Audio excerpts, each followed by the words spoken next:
राष्ट्रपति जी के जो टाइम दिया उस हिसाब से राष्ट्रपति जी के अभिभाषण पर हम चर्चा कर रहे हैं। कल 5 मिनट जरूर मिलेगा।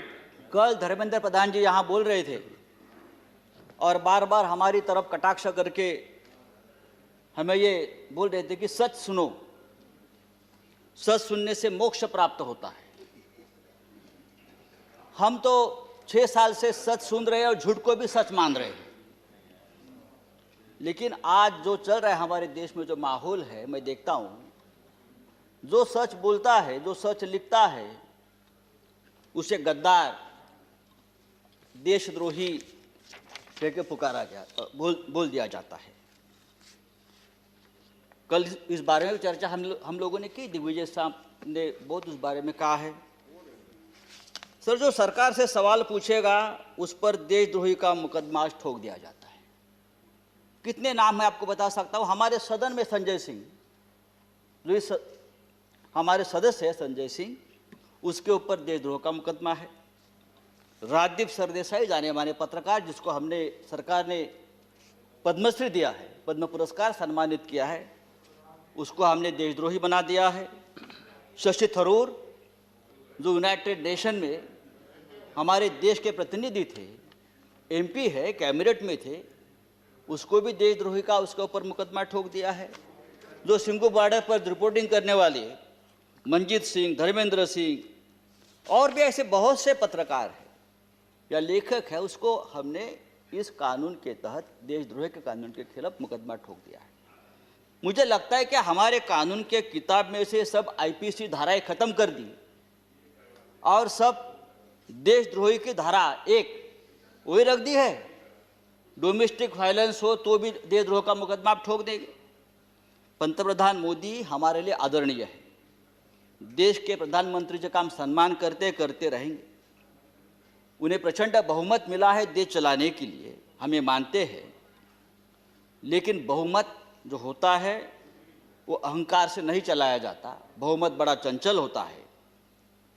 हमारे मराठी के एक संत है तुकाराम, संत तुकाराम, उसने कहा है, निंदकाचे घर असावे शेजारी। उसका मतलब है जो आपका निंदक है, जो आपके ऊपर क्रिटिसाइज करता है, आपको आईना दिखाता है, वो आपके आसपास रहना चाहिए, उसका घर आपके बगल में रहे। लेकिन आज ऐसा है कि जो निंदा करे, जो टीका करे, आप उसको बदनाम कर देते हो। जैसे किसान आंदोलन, जिस तरह से इस किसान आंदोलन को भी बदनाम करने की कोशिश या साजिश चल रही है, मुझे लगता है देश के प्रतिष्ठा के लिए ठीक नहीं है, किसानों के लिए ठीक नहीं है, हम सब के लिए ठीक नहीं है। 26 जनवरी लाल किले पर तिरंगे का अपमान हुआ, उससे हमारे प्रधानमंत्री बहुत दुखी हो गए, पूरा देश दुखी हो गया। लेकिन लाल किले पर तिरंगे का अपमान करने वाला जो कोई दीप सिद्धू है, वो कौन है, किसका आदमी है, उस बारे में तो आप नहीं बताते। वो किसका आदमी है, उसको किसने ताकत दी है, ये सिद्धू अब तक पकड़ा नहीं गया। लेकिन 200 से ज्यादा किसान इस प्रकरण में तिहाड़ जेल में बंद है और उनके ऊपर देशद्रोह का मुकदमा चल रहा है। 100 से ज्यादा आंदोलक जो युवा है वो लापता है। वो कहाँ है, पुलिस ने उसका क्या किया, उसका एनकाउंटर किया है, क्या क्या मार दिया, वो पता नहीं है। तो ये जो है ये देशद्रोही है, अपने हक के लिए लड़ते हैं। लेकिन देश प्रेमी कौन है हमारे देश में? अर्नब गोस्वामी, जिसके वजह से एक निरपराध व्यक्ति महाराष्ट्र में जिसने आत्महत्या की, कंगना रनावत, ये देश प्रेमी है। राष्ट्रीय नेशनल सिक्योरिटी ऑफिशियल सीक्रेट संदर्भात, उस संदर्भ में उसने जो सामने लाया है, पूरा ऑफिशियल सीक्रेट तोड़ दिया हमारा। बालकोट स्ट्राइक के बारे में पहले से ही जानकारी सबको बता दी। हाँ, वो आपके शरण में है, उसको आपका प्रोटेक्शन है, ये राष्ट्रीय सुरक्षा का मामला है, आप उसके ऊपर बात नहीं करते। और यही आदमी, यह अर्नब गोस्वामी, जो हमारे मंत्री बैठे हैं वहाँ, प्रकाश जावड़ेकर जी, हम उसका आदर करते हैं, हमारे महाराष्ट्र से, क्या लिखा है उसके बारे में, प्रकाश जी के बारे में, जो उसने पूरा जो आप संभाषण, जो डायलॉग आया है ना, तो एक कैबिनेट को भी ये ठीक नहीं है, हमारे सरकार को ठीक नहीं। एक मंत्री के बारे में एक टीवी एंकर जिस भाषा का इस्तेमाल करता, अरे हम छोड़ो, हम राजनीति में, हमारे बारे में आप कुछ भी बोलो, हम सहन लेंगे। लेकिन एक कैबिनेट में एक हमारे मंत्री है, उस बारे में जो बात करती है, और आपको शर्म आनी चाहिए सबको, आप उसको शरण दे रखिए। तो ये जो चल रहा है ये नहीं चलेगा सर। राष्ट्रपति जी ने अपने संबोधन में कहा है, भारत जब जब एकजुट हुआ है तब तब उसने असंभव से लगने वाले लक्ष्यों को प्राप्त किया है, एकजुटता की बात की है।